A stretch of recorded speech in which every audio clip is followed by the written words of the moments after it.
সুপ্রিয়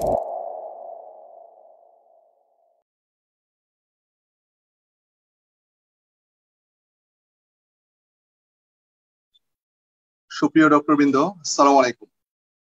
master physician person জিপির পক্ষ থেকে আপনাদের সবাইকে স্বাগত।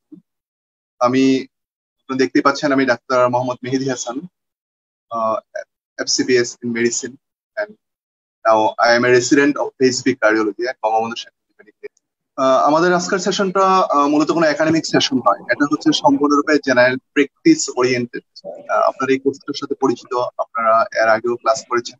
তো আজকে আমরা টোটাল কার্ডিওলজিটাকে দুটা ভাগে ভাগ করেছি। কার্ডিওলজির প্রথম পার্ট 1 আছে, কিছু কিছু বিষয় যেমন হচ্ছে সিমটম ভিত্তিক, like chest pain, palpitation, shortness of breadth, heart failure, এবং কিছু বেসিক ইসিজি ইন্টারপ্রেশন। টোটাল ইসিজিটাকে আমরা টোটাল দুইটা ভাগে ভাগ করেছি, কার্ডিওলজি 1 এবং কার্ডিওলজি 2।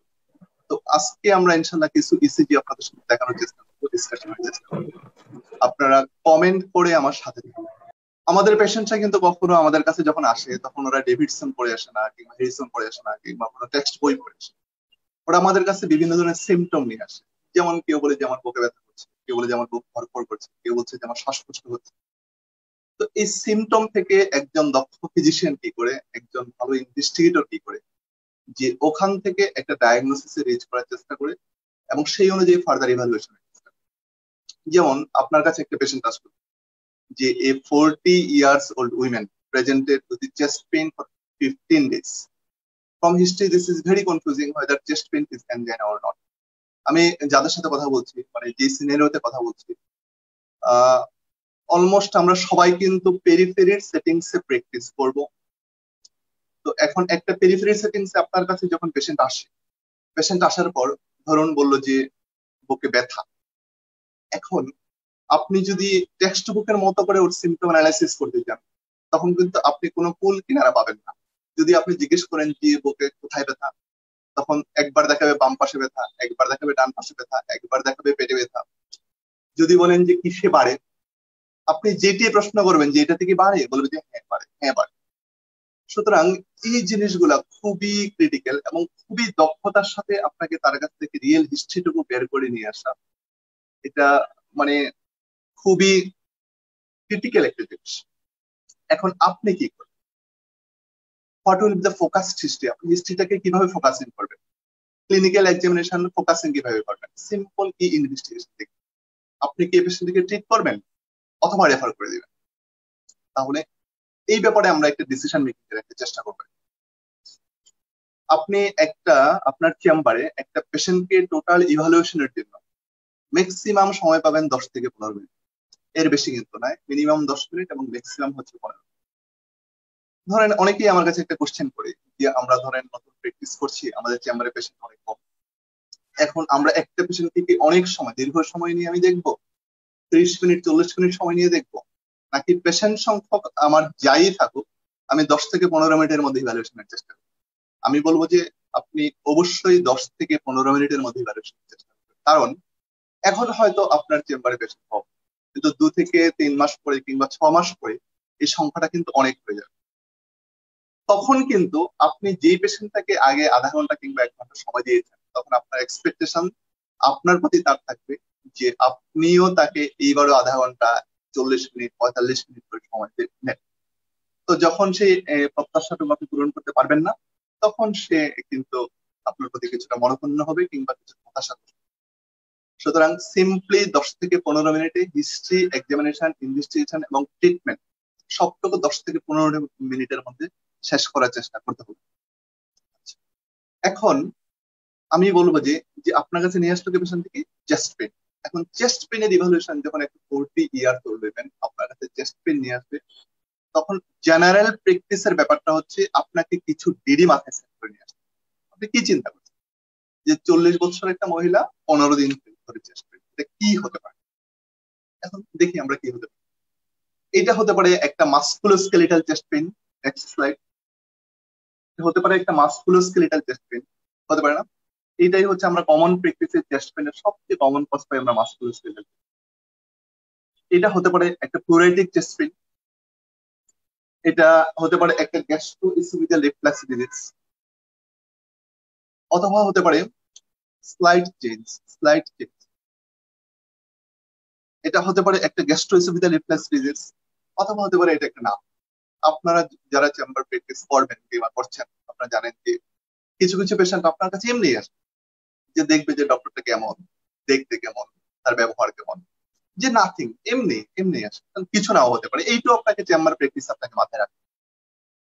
লিস্ট লিস্ট পসিবিলিটি, এটা হতে পারে একটা টিপিক্যাল অ্যানজাইনা, অথবা এটা হতে পারে একটা অ্যাজমা। অ্যাজমা মাঝে মাঝে অ্যাজমার পেশেন্ট গুলো আমাদের কাছে আসে, ওরা তখন শর্টনেস অফ ব্রেথ বা পিকের যে কাপ এই সিম্পটম গুলো বলে না, ওরা তখন বলে যে চেস্ট টাইটনেস কে ওরা চেস্ট পেনের সাথে কনফিউজ করে। সুতরাং এই থিঙ্কিং গুলো আপনি মাথায় রেখে রাখেন। এখন জেনারেল প্র্যাকটিসের ব্যাপারগুলো হচ্ছে, আমি আপনাকে বলছি, যেমন ধরেন মাস্কুলোস্কেলেটাল চেস্ট পেন, আপনাকে টুকটাক দুই একটা কথার মাধ্যমে এটা এক্সপ্লোর করে দিত। প্লুরাইটিক চেস্ট পেন, দুই তিনটা কথার মাধ্যমে আপনাকে এটা এক্সপ্লোর করে দিত। আমার একজন স্যার ছিলেন, উনি মানে একজন বিখ্যাত কার্ডিওলজিস্ট। স্যার বলতো যে আমরা স্যারকে দেখতাম যে এই 30 থেকে 40 সেকেন্ডের মধ্যে স্যার অ্যাঞ্জিনাল পেন এক্সপ্লোর করে। সেটা কি, রোগীকে স্যার জাস্ট শুধু বলতো যে আপনি একটা কাশি দেন, বুকে ব্যথা করতেছে, আপনি এই যে হাতটা উপরে তুলে এদিক সেদিক নাড়াচাড়া দেন, বুকে ব্যথা করতেছে, জোরে শ্বাস নেন তো দেখি, বুকে ব্যথা করতেছে। এই তিনটার যে কোনো একটাই যদি রোগী যদি বলে যে বুকে ব্যথা করতেছে, তাহলে most probably this is musculoskeletal chest pain, most probably this is not angina. তাহলে আমি তিনটা কথা কি বললাম, যে জোরে শ্বাস নেন, কাশি দেন, একটু হাতটা এদিক সেদিক নাড়াচাড়া করেন, দুই হাত দিয়ে দেখা তো ব্যায়ামের মতো করে এদিক সেদিক নাড়াচাড়া করেন। এটার মাধ্যমে আপনি মাস্কুলোস্কেলেটাল চেস্ট পেইন এক্সপ্লোর করেন। নেক্সট কি হতে পারে, প্লুরাইটিক চেস্ট পেইন। আমি এগুলো আবার সামারি করে দেখাবো নেক্সট স্লাইডে। যেমন একটা পেশেন্ট যদি বলে যে তার fever, cough and chest pain, fever, cough, shortness of chest pain. Current সিচুয়েশনে আমরা অবশ্যই কোভিড ডিজিজ মাথায় রাখবো, কিন্তু আদারওয়াইজ আমি সিম্পল অন্য সময়ের কথা বলছি। আপনি ফিভার, কাফ, চেস্ট পেইন নিয়ে যদি নিয়ে আসে, তাহলে আপনি এটা কখনোই আপনি অ্যানজাইনা চিন্তা করবেন না, কিংবা স্টোইসিপিটাল রিফ্লাক্স ডিজিজ চিন্তা করবেন না। আপনার ফার্স্ট থিঙ্কিং মাথায় হবে this may be a case of pleuritic chest pain. অথবা রোগী যদি বলে যে আমার বুক জ্বালা পোড়া করে, তারপর হচ্ছে আমাদের বাঙালি ভাষায় গ্রামের দিকে এটাকে বলে যে উল্টা ঢেকুর আসে, মানে আমরা যেদিকে রিগার্জিটেশন করি, heartburn, regurgitation and chest, এই যে syndrome complex, this is suggestive of gastroesophageal reflux. আর এনজাইনার যে পেইন, এটা আপনাকে হিস্ট্রি নিয়ে এলিসিট করতে হবে না, পেশেন্টই আপনাকে বলে দিবে যে এটা এনজাইনার। একদম টিপিক্যাল বইয়ে যেভাবে লেখা আছে এনজাইনার পেশেন্ট বলে সাধারণত এইভাবে হিস্ট্রি দেয়। কিরকম সেটা, সেটা হচ্ছে রোগী বলবে যে 20 মিনিট 30 মিনিট হাঁটলেই বুকে ব্যথা হবে, যত জোরে হাঁটি আমার বুকে ব্যথা তত বাড়ে, সিঁড়ি বেয়ে উঠলে আমার বুকে ব্যথা করে, যখন ব্যথা ওঠে তখন মনে হয় যেন আমার দম বন্ধ হয়ে যাচ্ছে, শরীর ঘামায়, কেউ কেউ বলে যে নিঃশ্বাস আটকে আসে। এবং আপনি এটা কমে কিভাবে, কমে যখন আমি একটু বিশ্রাম নিই তখন এটা কমে। সুতরাং this is highly suggestive of angina. আমরা যদি নেক্সট স্লাইডটাতে যাই, তাহলে আমি এগুলো আপনাদেরকে সামারি করে দিচ্ছি। দেখেন, যে কথাগুলো বললাম, যে আমি বলেছিলাম যে musculoskeletal chest pain, aggravates on bending, deep inspiration, coughing on trauma.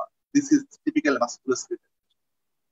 যদি পেশেন্টের কাফের সাথে দেখেন sputum, fever, aggravates on deep inspiration, জোরে শ্বাস নিতে যদি পারে, তাহলে this is most probably pleuritic chest pain. পেশেন্টের যদি হার্ট বার্ন, আমি আবার রিপিট করছি, যে হার্ট বার্ন প্লাস রিগার্জিটেশন সেটা যদি থাকে, তাহলে this is gastroesophageal plus disease. পেশেন্টের যদি টিপিক্যাল সাইন, মানে এনজেনাল যে চেস্ট পেইন, এই পেইন কিন্তু রোগী কখনো আপনাকে একটা আঙ্গুল দিয়ে দেখাবে না। ডেভিডসনের একটা ছবি আছে, আপনারা দেখেছেন কিনা, একটা লোক রেস্টুরেন্ট থেকে বের হচ্ছে, হাতে সিগারেট ছিল, বুকের একটা জায়গায় একটু চাপ দিয়ে দেখাচ্ছে, this is typical anginal chest pain. এবং বলবে যে বুকের উপর একটা ভারী কিছু পাথরের মতো একটা চাপা দিয়ে আছে, এবং হচ্ছে একটু এক্সারশনাল, মানে হাঁটাহাঁটি করলে আপনার এই শ্বাসকষ্টটা বাড়বে, বুকে ব্যথাটা বাড়বে। তার ফ্যামিলি হিস্ট্রি থাকবে টিপিক্যাল। আমরা এনজেনাল পেশেন্ট গুলার অলমোস্ট মোস্ট অফ দ্যাম একটা টিপিক্যাল ফ্যামিলি হিস্ট্রি, এবং পেশেন্টের পাস্ট ডায়াবেটিস এর একটা হিস্ট্রি থাকতে পারে, এবং টিপিক্যাল সিমটমস হচ্ছে এটা রিলিভ বাই রেস্ট। তাহলে আপনি দেখেন, চেস্ট পেইন যখন আসে, আমি একটা সামারি করি আপনাদেরকে। আমরা পরীক্ষা ইভালুয়েশন করছি কিভাবে, যে socks rate, size, onset, characteristics, radiation, অ্যাগ্রাভেটিং factor, relieving factor. But চেম্বারে আমরা ইভালুয়েশন করবো কিভাবে, চেম্বারে হচ্ছে আমরা প্রথমে ডিডি সেট করব, ডিডি গুলাকে জাস্ট দুই একটা বুলেট পয়েন্টের মাধ্যমে মাধ্যমে টেক্সট করব। যেমন যে আপনার যে কাশি আছে, শ্বাসকষ্ট আছে, কিংবা হচ্ছে কাশির সাথে কফ বের হয়, জ্বর আছে, কিংবা হচ্ছে জোরে যদি শ্বাস নেন, কাশি দেন, বুকে ব্যথা বাড়ে, যদি এগুলোতে ইয়েস হয় then this is typical pleuritis spell. আপনারা কি আমার কথা বুঝতে পারছেন কিনা আসলে? সরাসরি ক্লাস নিয়ে অভ্যস্ত, এই ধরনের ফেসবুক লাইভে আপনাদের অ্যাসেস করা মুশকিল যে বুঝতে পারছেন কিনা। আপনার যদি আরো কোনো কোশ্চেন থাকে, আপনারা এই ফেসবুক লাইভে কমেন্ট করবেন। ওকে, ফেসবুক লাইভে কমেন্ট করবেন, অথবা জুমে রেইজ হ্যান্ড একটা অপশন আছে, রেইজ হ্যান্ড দিকে। যেহেতু কোনো কোশ্চেন আমি এখন পর্যন্ত পাই নাই, লাইভে কোনো কোশ্চেন পাচ্ছি না, সুতরাং হোপফুলি এটা ক্লিয়ার আপনাদের কাছে। ব্যাপারগুলো সহজ একবারে। ফোকাস এক্সামিনেশন মানে কি? এই যে দেখেন এনিমিয়ার মধ্যে আমি একটা স্টার দিয়ে রাখছি, কারণ কি? কারণ হচ্ছে আমরা অনেক পেশেন্ট পাই যারা বিভিন্ন ডাক্তারের কাছে যায়, ওদেরকে টিপিক্যাল অ্যানজাইনাল চেস্ট পেইন মানে অ্যানজাইনা হিসেবে এসপিরিন, ক্লোপিডোগ্রিল, অ্যাডরভাস্টাটিন এগুলো পেয়ে থাকে, কিন্তু কখনোই পেশেন্টের যে একটা এনিমিক এটা ইভ্যালুয়েশন করা হয়। দেখা গেলো যে 2 ব্যাগ ব্লাড দেওয়া হলো, ব্লাড দেওয়ার পর তার চেস্ট পেন শেষ। আমরা পালসটা দেখবো, সকল পেশেন্টের পালসটা দেখবো, ব্লাড প্রেশার দেখবো। জেনথ্যালেজমা আপনারা যারা দেখেন নাই আজকে গুগলে সার্চ করে দিবেন, জেনথ্যালেজমার ছবি দেখবেন, চোখের উপরে দেখা যায় কিছুটা হোয়াইটিশ কালার। জেনথ্যালেজমা মানে হচ্ছে তার লিপিড প্রোফাইল মানে অ্যাবনরমালিটি, ডিসলিপিডিমিয়া, মানে তার হাইলি তার অ্যাথেরোস্ক্লেরোসিসের সম্ভাবনা বেশি, এবং তার অ্যাঞ্জিনাল চেস্ট। প্রিকোর্ডিয়াম অস্কালটেশন। আপনারা চেম্বারে একটা রোগীকে কখনোই রোগী আপনার উপর সন্তুষ্ট হবে না যতক্ষণ পর্যন্ত না আপনি পেশেন্টটাকে চেম্বারে বেশি সময় একবার দেখবেন। আপনি যতক্ষণ কথা বললেন যদি একবার না শোন, সে কিন্তু মনে করবে যে আপনাকে ভালোভাবে দেখে। আর ব্লাড প্রেশার না দেখা তো একটা বড় ধরনের ব্যাপার, এই ধরনের রোগী হোক না কেন। যেমন অনেক রোগী এসে আমাদেরকে বলে যে ডাক্তারের সালাম কাছে আলাইকুম, মেহেদি ভাই শুনতে পাচ্ছেন কি? জি জি আমি শুনতে পাচ্ছি। একটু আপনাকে ইন্টারাপ্ট করি, আপনার ছবিটা দেখা যাচ্ছে না ভাইয়া।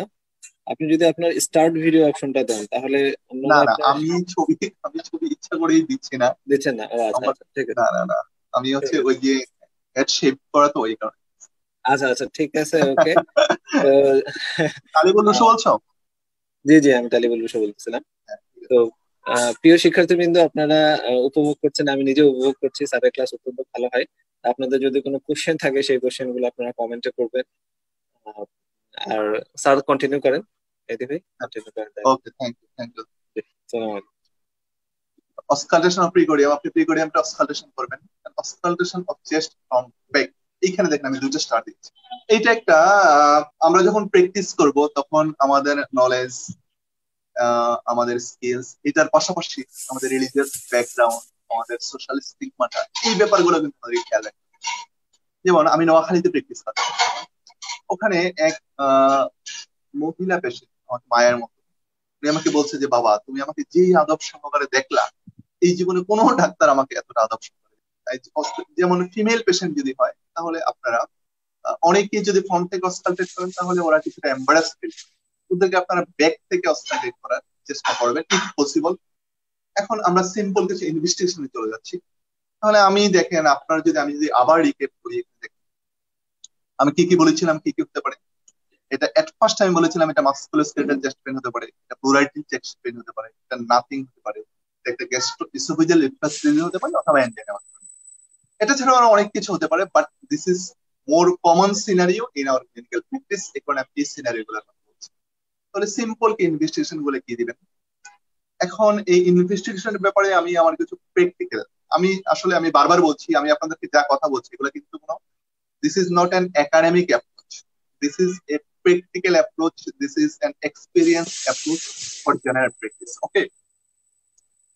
অনেক রোগীকেই আপনারা আমি আনঅফিসিয়াল একটা কথা বলি আপনাদের, ইভালুয়েশন করার চেষ্টা করেন এই পেশেন্ট আমার কাছে কি চায়। এটা খুবই গুরুত্বপূর্ণ। এই পেশেন্ট আমার কাছে কেন আসছে?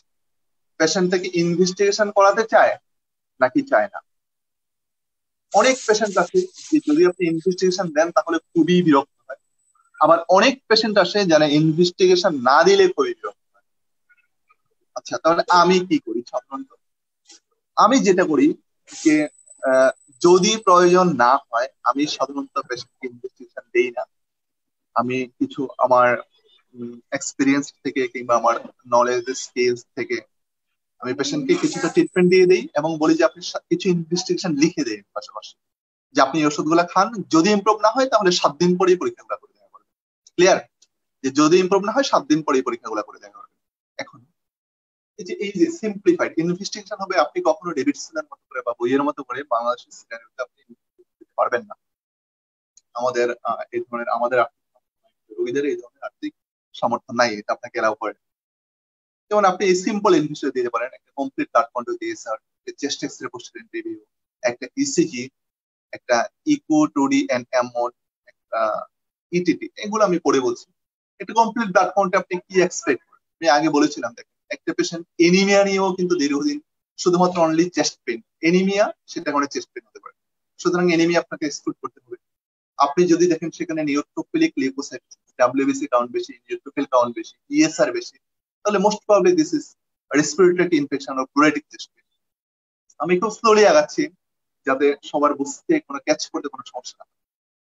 আপনি একটা চেস্ট এক্সরে পোস্টার ইন্টারভিউ করাতে পারেন, সেখানে আপনি পালমোনারি ইনফ্লামেটরি লিশন যদি পান বা কোনো ধরনের কোনো কনসলিডেশনের কোনো এভিডেন্স পান, তাহলে most probably this is pleuritic chest pain. আমাদের পেরিফেরির অনেক জায়গায় এখন chest x-ray poster interview online reporting এর ব্যবস্থা রয়েছে, দিস ইজ গুড, আপনারা এটার সুযোগ নিতে পারেন। ইসিজি, ইসিজি তে আপনি যদি টি ইনভার্সন পান অথবা লেফট ভেন্ট্রিকুলার হাইপারট্রফি পান অথবা কিছু নাও পান, সেটা এনজাইনা হতে পারে, এনজাইনার ইসিজি নরমাল হতে পারে। আর টি ইনভার্সন যদি পান তাহলে দিস ইজ সাজেস্টিভ। একটা ইকো টুডি এন্ড এমোড, একটা ইটিটি, একটা এনজাইনা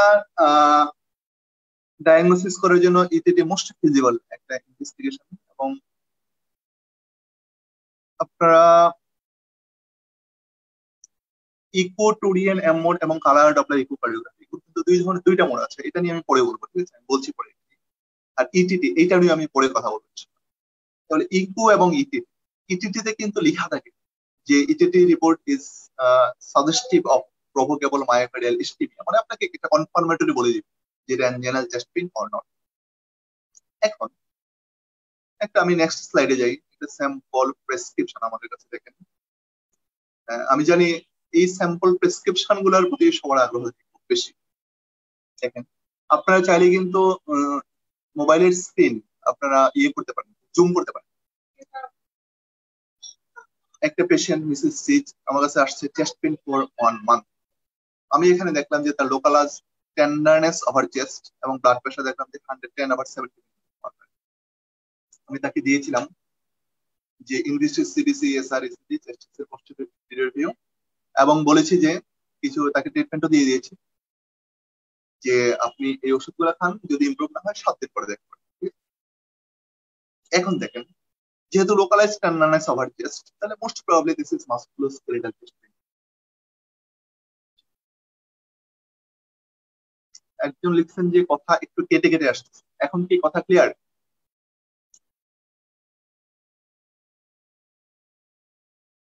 জি, কথা ক্লিয়ার কিনা কেউ একজন জানান।